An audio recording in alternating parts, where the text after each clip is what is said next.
তারা তো অন্য জায়গায় বেশ ভালোই আছেন। আমি একটা ভিডিও দেখলাম যে একজন আরেকজনকে বলছে যে কোনো অসুবিধা নাই, আমরা ভালোই আছি, ঠিকই আছি, কোনো অসুবিধা নেই, তাদের টাকা পয়সা আছে, তাদের অন্যান্য জায়গায় বাড়ি আছে, সমস্ত কিছু আছে। এই যে একটা দেশের সরকার যখন বা নীতি নির্ধারক, শুধু সরকার না, আপনি ধরেন আমলাতন্ত্র কিংবা কনসালটেন্ট যারা, বিভিন্ন ধরনের এক্সপার্ট যারা, তারা যখন এরকম লোক হয় যারা এই দেশের মানুষ না, তাহলে কলোনিয়াল পাওয়ারের সাথে তাদের তফাৎ কি? ঔপনিবেশিক শক্তির সাথে তাদের কি তফাৎ? ঔপনিবেশিক শক্তি তারা তাদের কোনো তাদের তাদের দৃষ্টিতে এই দেশের কি হবে সেটা তাদের কোনো মাথা ব্যথার কারণ না। তাদের স্বার্থ যেটা, তাদের লাভ যেটা, সেটা করতে পারলেই তারা খুশি। তা আমাদের দেশের শাসক শ্রেণীও তো তাই, তাদের তো এই দেশের কি হবে তাতে তাদের কিছু আসে যায় না। এবং এই যে ঢাকা শহর নিয়ে কিরকম একটা উন্মাদ তৎপরতা, মানে জিডিপি গ্রোথ হচ্ছে, সমস্ত ধরনের বড় বড় ভবন দেখা গেল, মেট্রো রেল দেখা যাচ্ছে, এক্সপ্রেসওয়ে দেখা যাচ্ছে, দেখতে ফ্লাইওভার দেখা যাচ্ছে। এবং আপনার বেশি দিন লাগবে না, দেখা যাবে যে এই ফ্লাইওভার, এক্সপ্রেসওয়ে এগুলো এক একটা বোঝা হয়ে দাঁড়াবে। কিন্তু এই প্রত্যেকটা জিনিসই কিন্তু ঋণ করে করা হয়েছে।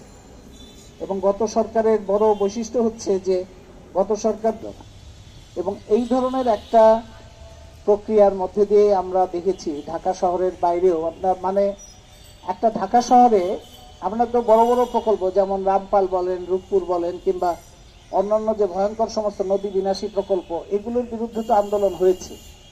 কিন্তু বাংলাদেশ কিরকম একটা ভয়ঙ্কর অবস্থার মধ্যে আমরা আছি যে একটা মাঠ, একটা খেলার মাঠ, একটা পার্ক, একটা ছোট উদ্যান, একটা ছোট জায়গা, সেটা রক্ষা করার জন্য এখানে দিনের পর দিন আন্দোলন করতে হয়, বছরের পর বছর আন্দোলন করতে হয়, এবং তা করেও পারা যায় না। তারপর আইনের জটিলতা তৈরি হয়। আমাদের খিলগাঁও এলাকায় একটা ছোট জায়গা ছিল, ছেলেমেয়েরা খেলতো, সেই খেলার জায়গাটা এসে আনসার হেডকোয়ার্টার, আনসার বাহিনী এসে দখল করলো। তাদের বিরুদ্ধে এলাকার মানুষজন প্রতিবাদ করলো, আনসার বাহিনী বিরুদ্ধে কেস হলো। তারপরে আদালত তো আর উপরের আদেশেই চলে, তো আদালত তাদের পক্ষে স্টে অর্ডার দিয়ে দিল। তারা এখন আছে, পুরো অঞ্চলটার মধ্যে একটা ছোট মাঠ ছিল, সেই মাঠটা নাই, ছেলেমেয়েরা খেলতে পারে না। যখন গাড়ি ঘোড়া থাকে না তখন রাস্তায় বেরিয়ে খেলতে চেষ্টা করে, ছাদের চেষ্টা করে। আমরা শিশুদের দোষ দেই যে শিশুরা ফার্মের বাচ্চা হয়ে যাচ্ছে, কিন্তু কেন ফার্মের বাচ্চা হয়ে যাচ্ছে?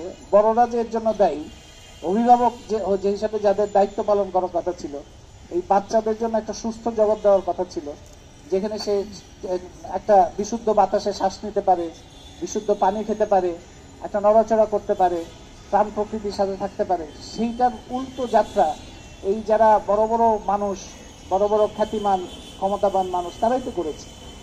সেটা করার কারণেই আজকে ঢাকা শহরের বাচ্চারা হচ্ছে সবচেয়ে দুস্থ অবস্থা, তাদের বিশেষত স্বচ্ছল এলাকাগুলোতে আরো দুস্থ অবস্থা। বড় বড় ফ্ল্যাট বাড়িতে থাকে, কিন্তু তার কোনো, এই পুরো অঞ্চলটার মধ্যে বাচ্চারা কোথায় খেলবে, কোথায় নড়াচড়া করবে, তার শরীরের কি হবে, তার ভবিষ্যতের কি হবে? শুধু বইপত্রের মধ্যে বা ভার্চুয়ালি কম্পিউটারে সে হয়তো বন দেখবে, পাহাড় দেখবে, নদী দেখবে, কিন্তু এখানে কোনো কিছুই পাবে না। এবং বাইরে বেরোলেই তার বিষাক্ত বাতাস এবং বিষাক্ত জগৎ তার সামনে এসে দাঁড়াবে। এই বাচ্চাদের জন্য এই বাংলাদেশটা, এইরকম একটা বাংলাদেশ, এরকম একটা দেশ তৈরি করছে আমাদের শাসক শ্রেণী। এখন পরিবর্তন হয়েছে, স্বৈর শাসক, তারা তো স্বৈর শাসনের দরকার ছিল এই অবাধ লুণ্ঠনের জন্য, দখলের জন্য। তো তাদের এই ভূমিকার কারণেই তো মানুষের মধ্যে ক্ষোভ জমেছিল। সেই ক্ষোভেরই তো প্রকাশ আমরা জুলাই আগস্টে দেখলাম। তার কারণেই তো এই স্বৈর শাসনের পতন হয়েছে। তারা এখন তাদের মতো, তারা দুনিয়ায় যা যেখানে যেখানে যে যত টাকা পয়সা জমিয়েছে সেটা এখন ভোগ করছে।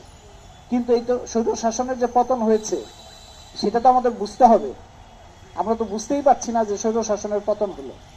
স্বৈর শাসনের পতন হয়েছে, পরিবর্তন হবে, নতুন বাংলাদেশ, বৈষম্যহীন বাংলাদেশ, এই সমস্ত কথাবার্তা শুনি, কিন্তু কাজকর্মে তো তার কোনো প্রতিফলন দেখা যায় না।